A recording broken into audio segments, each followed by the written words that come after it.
Hello, my name is Sachin Ranasinghe. I'm a clinical and research fellow at Barbara Streisand Women's Heart Center at Cedars-Sinai Schmidt Heart Institute.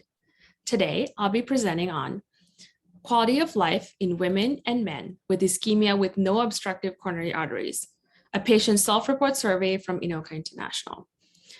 The diagnosis of ischemic heart disease is traditionally thought to be in the presence of obstructive coronary artery disease, or CAD. Women with obstructive CAD have a relatively lower quality of life compared to men. However, our understanding of gender and quality of life in ischemia with no obstructive coronary arteries, or INOCA, is limited. We conducted a survey of patient members of UK-based INOCA International, a patient education, support, and advocacy group, with an assessment of self-reported health measures. The online survey collection was made available from October to December 2021 and was limited to one entry from a single IP address.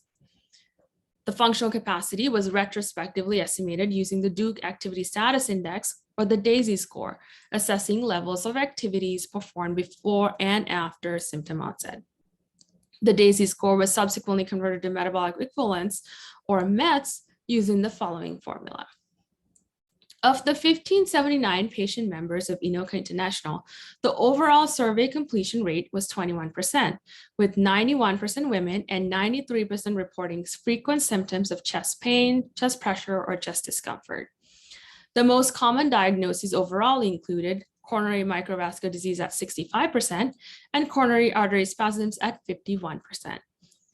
The functional capacity fell from before compared to after INOCA diagnosis for both women from 8.6 to 5.6 METs and for men from 8.7 to 6.1 METs, respectively, both statistically significant. There were no statistically significant differences in functional capacity between men and women before or after INOCA onset. Although both genders who experienced a decline in functional capacity had worse quality of life, there was a significantly greater decline in quality of life in terms of physical, mental, and social health for men compared to women. Let's take a look at figure 1. For each 1 MET decline in terms of physical health, men experienced a loss of 4 days per month compared to 2.9 days per month among women.